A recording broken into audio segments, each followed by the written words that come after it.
Paulo, porque o Sudeste está em estado de atenção, o estado de São Paulo também, mais da metade, inclusive, do estado está nesse alerta vermelho. Renan Fiuza já aparecendo com a gente aqui em tela.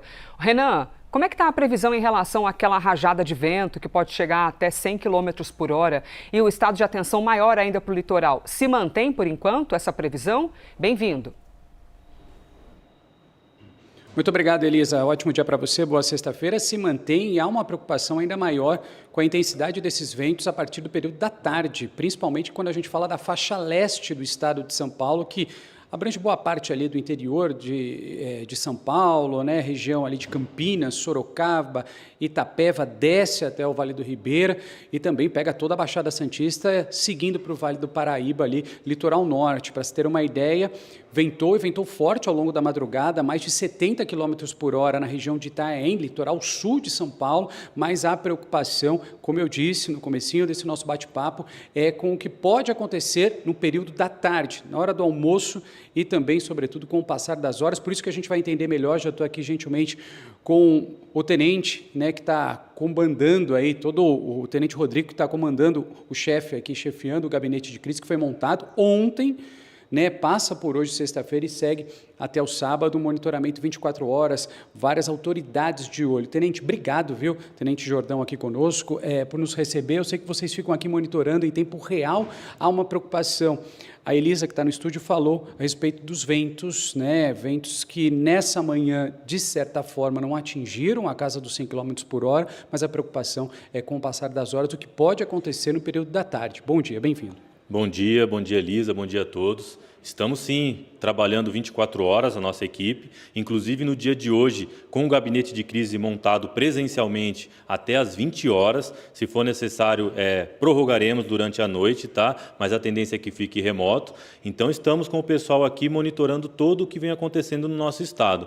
O nosso meteorologista de plantão nos alertou agora cedo que a tendência é que os ventos mais fortes para a faixa leste, como muito bem dito, possam ocorrer principalmente a partir da hora do almoço, meio da tarde até o começo da noite. Então a gente pede para a população ficar atenta aos alertas da Defesa Civil que a gente pode enviar porventura, tá ok? Então, qualquer problema, qualquer anormalidade, entre em contato conosco ali pelo 199 a Defesa Civil e 193 o Corpo de Bombeiros. Acho que vale até a pena aproveitar toda a audiência também da CNN e orientar a população para que não fique exposta, principalmente próximo de árvores, estruturas metálicas frágeis que podem ocorrer aquela queda com o vendaval ou com um temporal pontual ali.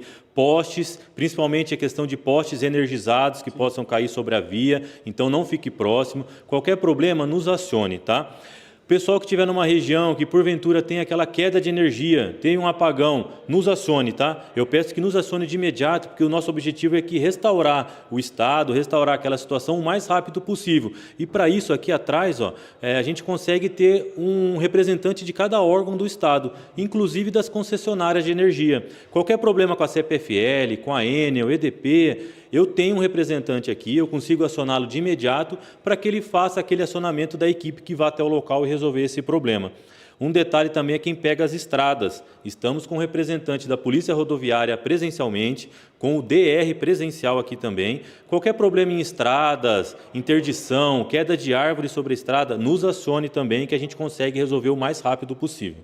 Elisa, é sempre importante a gente trazer esse serviço para a nossa população. Esse é o nosso trabalho de jornalismo, por isso que o Tenente Jordão está aqui explicando para a gente a melhor maneira de se abrigar. E, Tenente, eu queria entender o que realmente motivou, né? A gente trouxe há pouco com a nossa repórter no Rio Grande do Sul, a Gabriela, e trazendo um pouco do reflexo desse ciclone bomba, né? O que a gente tem aqui nessa faixa sudeste do estado, aqui em São Paulo, de fato, não é o ciclone bomba, e sim a frente fria associada com o que está vindo também do sul do país, por isso que esse cenário de preocupação e de alerta vermelho, como a gente está trazendo para vocês, né, em algumas regiões, aqui na capital, região metropolitana, Vale do Ribeira, Paraíba, enfim, é mais ou menos nesse caminho, né? Queria que o senhor explicasse para a gente, por favor. Isso, perfeito. A gente tem uma equipe aqui com os meteorologistas que trabalham 24 horas e fazem uma análise, uma prospecção futura do que pode ocorrer no estado.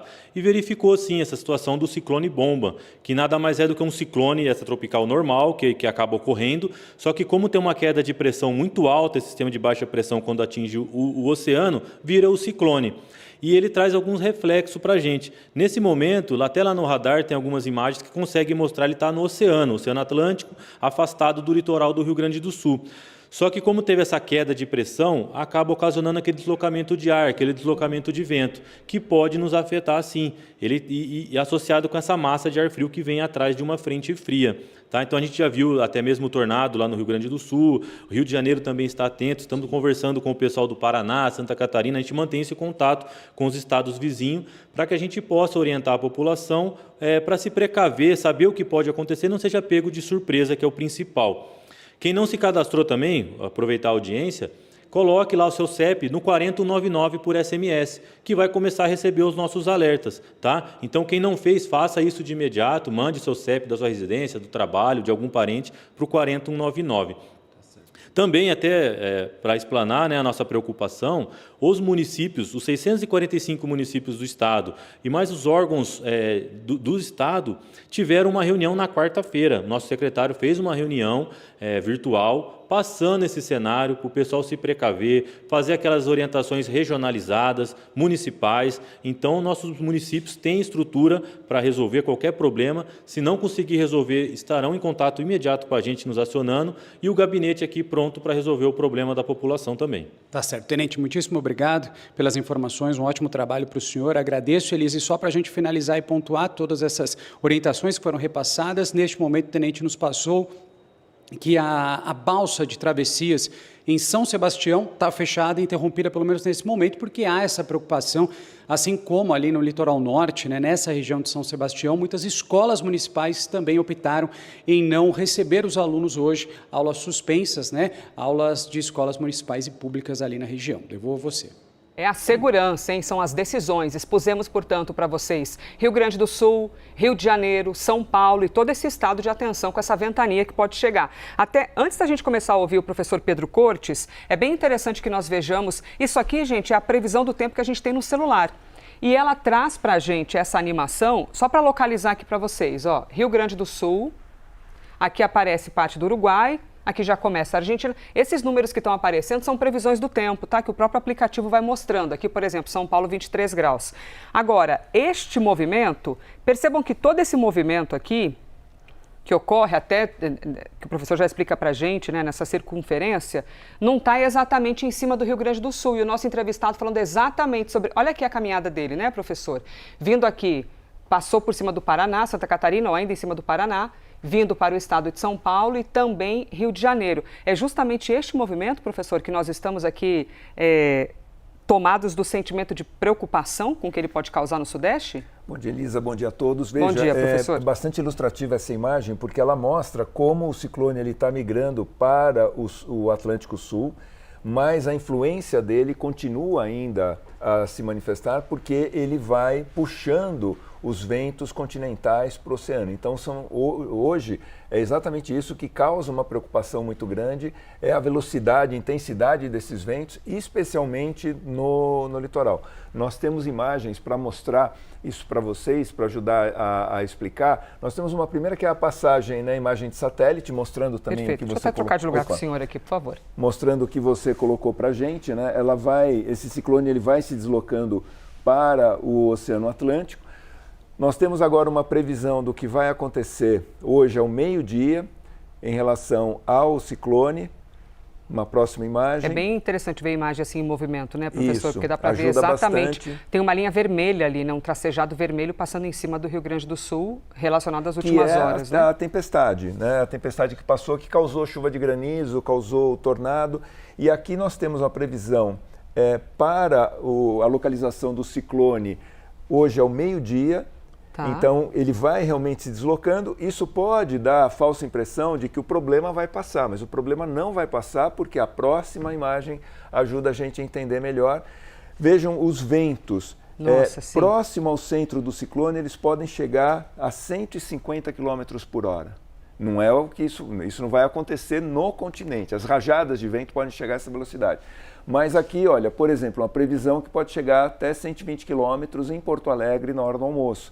E em outras cidades próximas ao litoral, isso também poderá ocorrer, principalmente nas cidades mais baixas, né?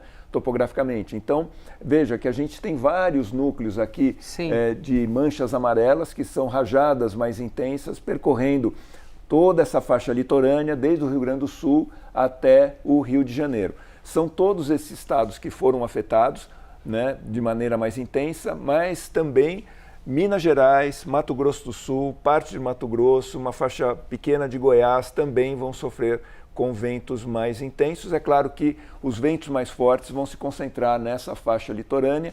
Isso tende a diminuir a partir de amanhã, com a entrada de uma frente fria que deve derrubar substancialmente a temperatura aqui no sul do país e vai prosseguindo até o sudeste. Professor, nós vimos agora há pouco aquela imagem no Rio Grande do Sul, o tornado, por exemplo. Na semana passada a gente já tinha visto um em uma área do Rio Grande do Sul e nas últimas horas nós vimos outro. A imagem já é um pouco rara, pode acontecer, mas não é tão frequente. A janela entre um acontecimento e outro foi muito pequena, professor. Muito pequena, e a intensidade chama também bastante atenção.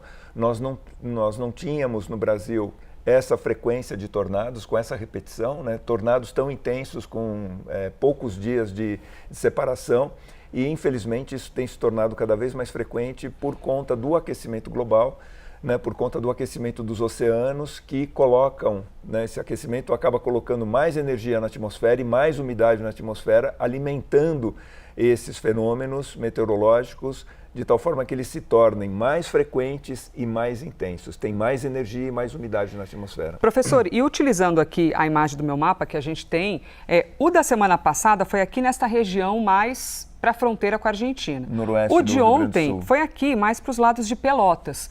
O que explica isso? São fenômenos, porque geograficamente tem questões diferentes, porque desta vez a saída era para o oceano, veio aqui mais para baixo, ou não tem muito? No quesito geografia, essa distância não significa nada? Veja, nós temos uma região muito propensa à ocorrência de tornados no sul do Brasil. Eles não ocorriam com a frequência que a gente tem verificado agora, nem com a intensidade que a gente tem verificado agora. Esses dois tornados, eles estão relacionados a situações meteorológicas distintas, embora o contexto básico seja o mesmo. Nós temos aqui uma espécie de corredor para ocorrência de tornados, onde nós temos a presença de massas de ar com temperaturas diferentes, às vezes massas muito frias que vêm do sul e outras massas mais aquecidas, né, que vêm do norte, mas a causa que levou a esses dois tornados, ela é diferente, embora o contexto geográfico, o contexto meteorológico, climático, seja similar. Que coisa, hein? E aí a gente vai aqui acumulando. Bom, acumulando sentimentos de preocupação. Semana retrasada foi em Ribeirão Preto, aqui no interior do estado de São Paulo. Uma pancada, uma ventania impressionante, causando muitos problemas. Um alerta só, antes que eu esqueça. Sim, por favor. Poderemos ter ocorrência de geadas no sul do Rio Grande do Sul esse final de semana, no sábado. Ou seja, aqui mais para o sul, é isso? Exatamente isso. Aqui para baixo, professor? Aqui, você pegar toda essa faixa na divisa com o Uruguai, exatamente pela entrada da frente fria, muito intensa, poderá ter ocorrência de geada, não muito forte, mas a geada poderá acontecer agora nesse sábado no sul do Rio Grande do Sul. Professor Pedro Cortes, nosso analista de clima e meio ambiente, só para encerrar, porque é uma pergunta de sentimento mesmo. Estou à disposição. O pior já foi, professor? Em relação às tempestades, sim. O que preocupa hoje muito é o vento. A intensidade dos ventos acaba preocupando, principalmente na faixa litorânea, desde o Rio Grande do Sul até o Rio de Janeiro. Sim, tudo aqui para cima no mapa. Professor Pedro Cortes conversando com a gente aqui sobre essas questões e adversidades climáticas. Eu vou seguir o jornal. Muito obrigada, professor, nosso analista de clima e meio ambiente.